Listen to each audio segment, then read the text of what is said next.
মেহেদী হাসান মিরাজের ভাগ্যটাই খারাপ। সিপিএলের পর পিএসএলে হইচই ফেলে দল পেলেও সুযোগ হয় না একাদশে।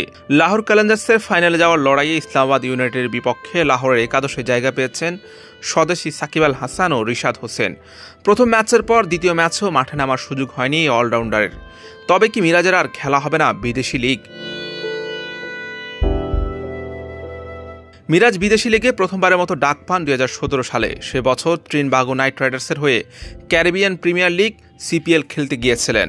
তার দল দুর্দান্ত খেললেও মিরাজকে বসে থাকতে হয়েছে দর্শক হয়ে।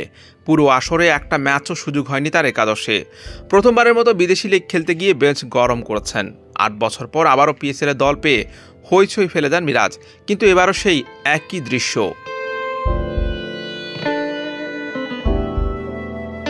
দ্বিতীয় কোয়ালিফায়ার ম্যাচে ইসলামাবাদের বিপক্ষে টস হেরে শুরুতে ব্যাটিং করছে লাহোর। সাকিব গত ম্যাচেও একাদশে ছিলেন। ব্যাট হাতে নামার সুযোগ না পেলেও বল হাতে পারফর্ম করেছিলেন এই অভিজ্ঞ অলরাউন্ডার। 1 ওভারে 4 রান দিয়েও 1 উইকেট নিয়েছিলেন তিনি, তাই একাদশে টিকে গেছেন সাকিব।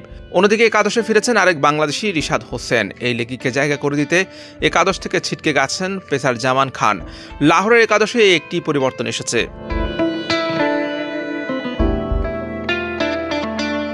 দলের সঙ্গে নতুন যোগ দেওয়া মেহেদী হাসান মিরাজকে বেঞ্চে বসেই সময় পার করতে হচ্ছে।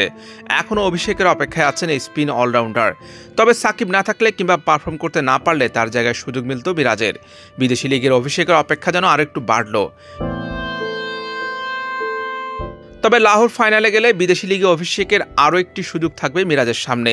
তবে ফাইনালের একাদশে সুযোগ পান কিনা সেটাও সন্দিহান। আরব আমিরাত ও পাকিস্তানের বিপক্ষে টি-20 সিরিজের দলের শুরুতে জায়গা হয়নি বিপিএলের সেরা খেলোয়াড় মেহেদী হাসান মিরাজের। দল ঘোষণার সময় প্রধান নির্বাচক গাজী আশরাফ হোসেন লিপু জানিয়েছিলেন টি-20-র জন্য প্রস্তুত নন এই অলরাউন্ডার। এই নিয়ে অনেক সমালোচনাও হয়েছিল তখন। যদিও সৌম্য সরকারের ইনজুরিতে পরে কপাল খুলল মেহেদী হাসান মিরাজের। অবশ্য কোনো কিছু না করে টি-20 তার অন্তর্ভুক্তিটা বিস্ময়কর। তাই অনেকে বলছেন যেহেতু পিএসএল খেলতে মিরাজ লাহোরে অবস্থান করছেন, সেই হিসেবে মিরাজকে দলে টানা হয়। নতুন কোনো ক্রিকেটারকে পাকিস্তান নেওয়ার চেয়ে মিরাজ সেখানে আছেন, তাকে নেওয়াটাই বেটার।